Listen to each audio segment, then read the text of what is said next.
Hello and welcome to the Armenian News Network Grung. I'm Aspet Bedrosyan and I'm here with Hovik Manucharyan. This episode was recorded on Monday, December 5th, 2022. Before we begin the show, we'd like to request that you subscribe to our YouTube channel, follow us on Twitter, and subscribe and rate our podcast, which you can listen to wherever you get your podcasts.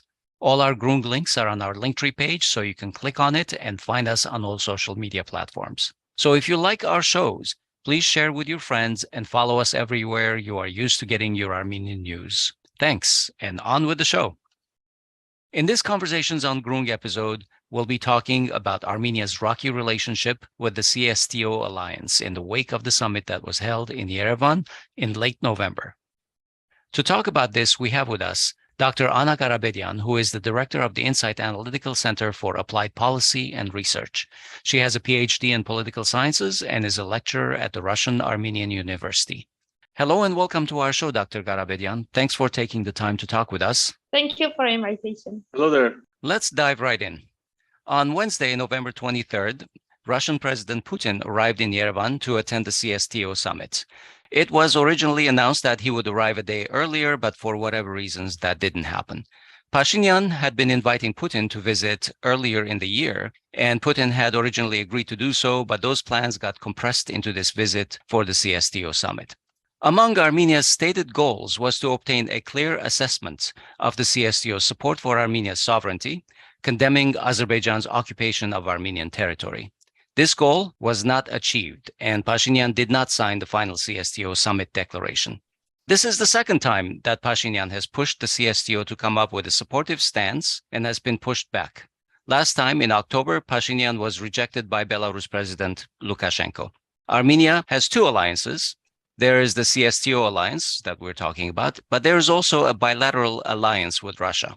Anna, what is the point or the strategy of pushing the CSTO to do something, or actually to just say something that it has clearly indicated it doesn't want to and will not do? At first, I want to mention that Pashinyan not signed not only the declaration of the meeting, but also the decision of concrete measures to support Armenia in this situation.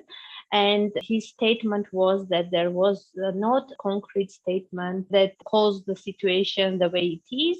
And that's why he disagreed to sign the declaration and this decision.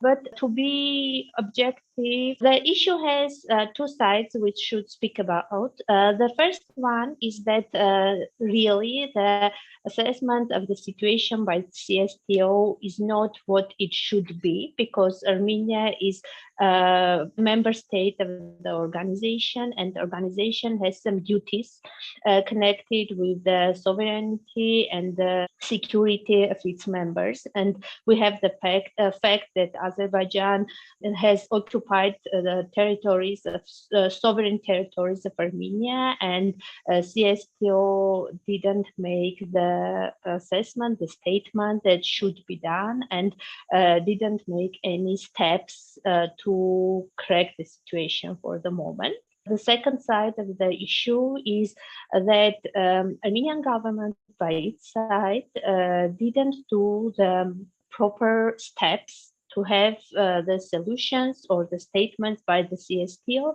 and at the same time, not only by its CSTO, but also from Russia as its main ally in this situation and security issues. And the Armenian government, beginning from the May 21, when for the first time Azerbaijani troops crossed the Armenian borders and occupied Armenian territories, the position of Armenian government was not really clear. And from one side, it announced that it has sent a letter to Russia, to CSTO, asking for steps by their side.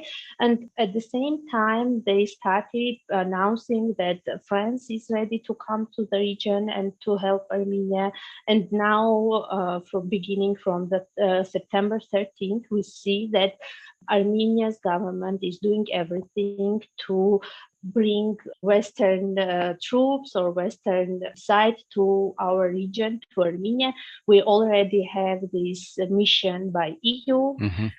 And Armenia also went to OSCE asking for a mission from OSCE. And later from the meeting of Mirzan and Lavrov, we understood that after a mission of CSTO visited the region. They made some proposals also connected with sending a mission to the region, to the border. And Armenia didn't call for the meeting of a CSTO to make a decision on that issue. And only after Lavrov spoke about it, Armenian side announced the meeting, but the decision wasn't made. And also in Yerevan, we saw that Armenian side was the initiator of not making this decision.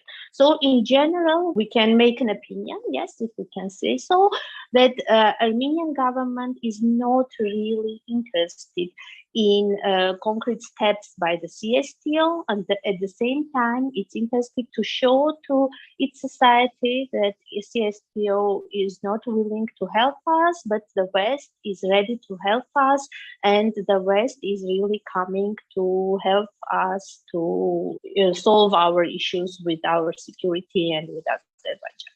Very interesting. So that also circumvents my second question as to why Armenia simply doesn't go to its bilateral relationship with Russia instead of the CSTO. So its goal is not so much to get aid from CSTO as to show that the CSTO is not very useful. So what was achieved at the CSTO summit in Yerevan from Armenia's perspective? I think nothing really serious or nothing at all was achieved because we didn't have any assessment of the situation. We didn't have any decisions about the concrete steps that will help Armenia in this situation.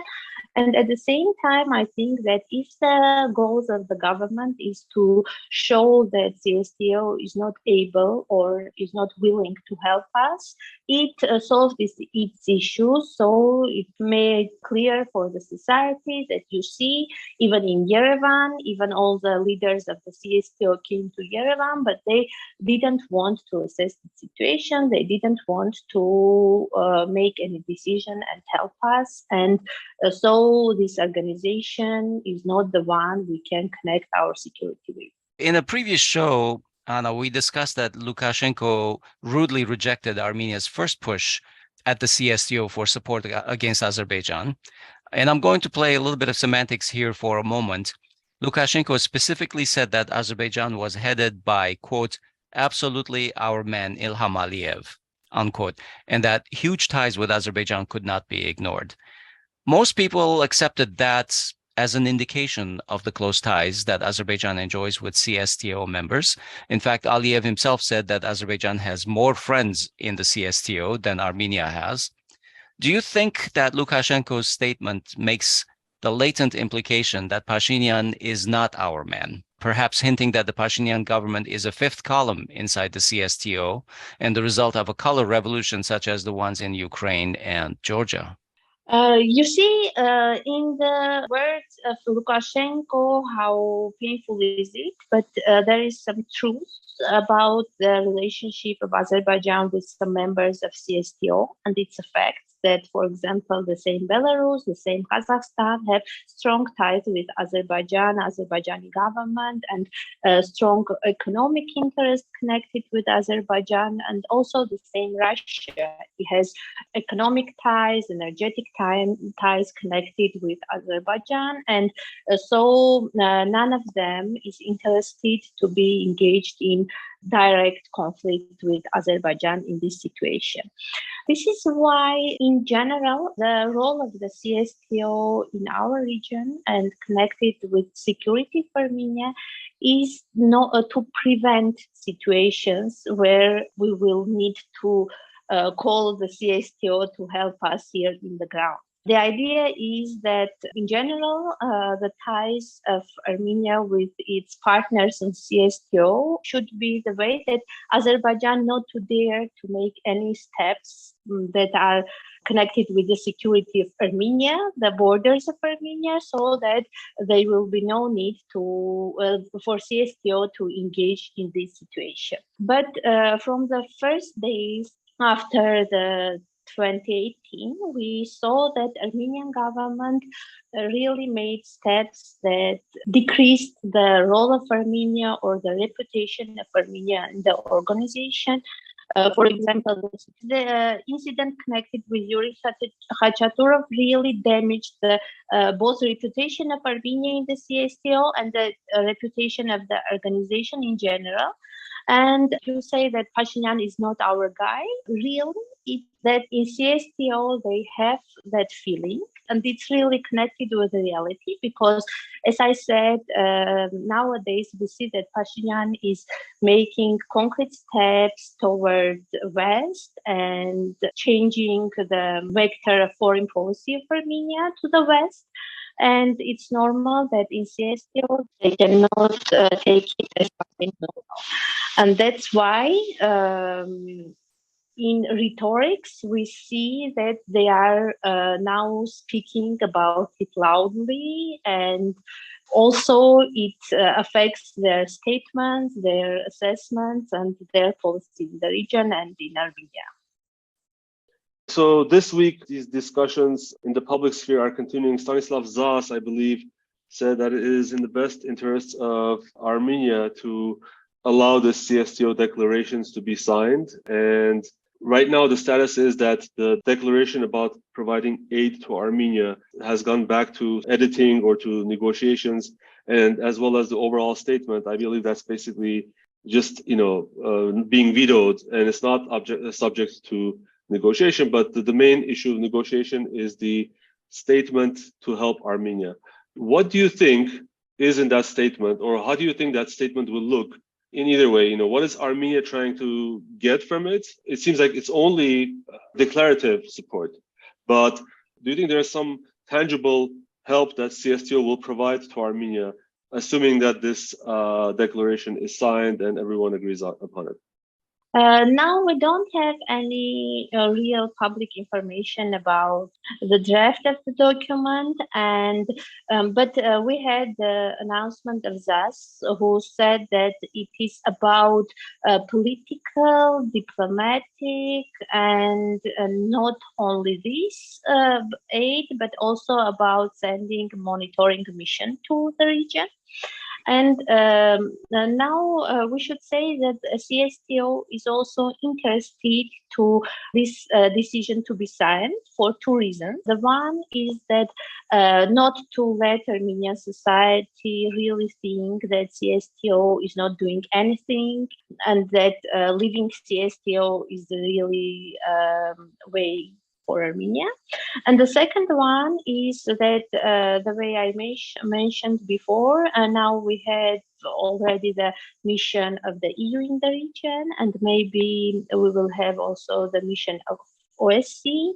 And CSTO is interested also to have its mission, to have its presence in the region in that context, because not to lose its role in the region and not to let West to be more actively engaged than it is. The obvious question is how should Armenia proceed with relations with the CSTO, given the dynamics we have just discussed?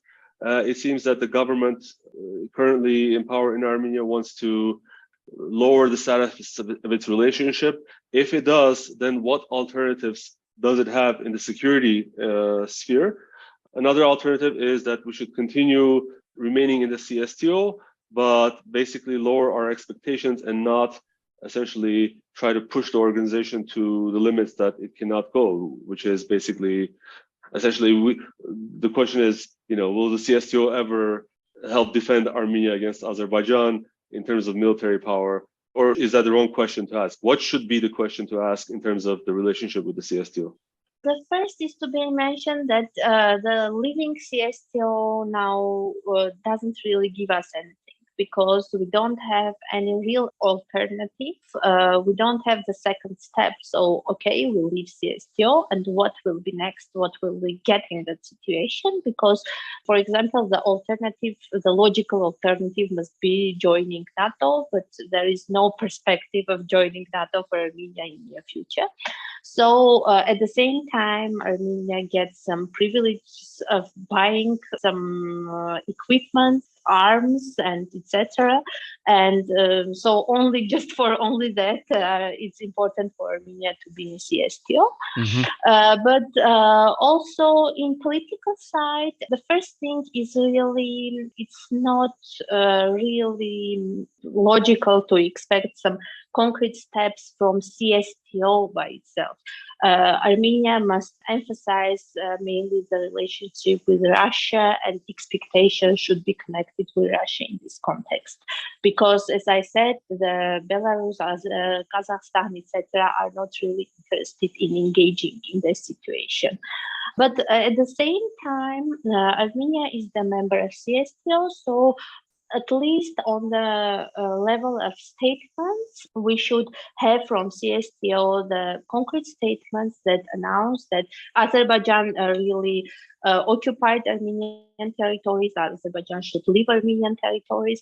And it's not objective that CSTO in this context is speaking about the need of delimitation of Armenian-Azerbaijani borders, etc., because Armenia is its members and CSTO has some duties to Armenia, and it must we must have the hope and make our politics the way that CSTO makes statements assessing the situation the way it is.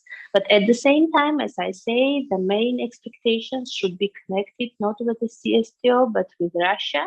And to get that, we need to have very clear politics and to be honest with our partners and not expect something from them, but at the same time go to West and ask the West to have some troops in our region, to have some missions in our region, etc., etc. Because we see that nowadays the struggle of Russia and the West is very strong and is escalated in our region, and every issue becomes an issue of a struggle of Russia and West, and we will not gain anything if we escalate more the situation. All right, we're going to leave it there for today. Thank you, Dr. Karapetyan. We look forward to talking with you again. Thank you very much. All right, that's our show today. As always, we really want you to subscribe to our YouTube channel and follow us on Twitter and like our Facebook page. We'll talk to you soon.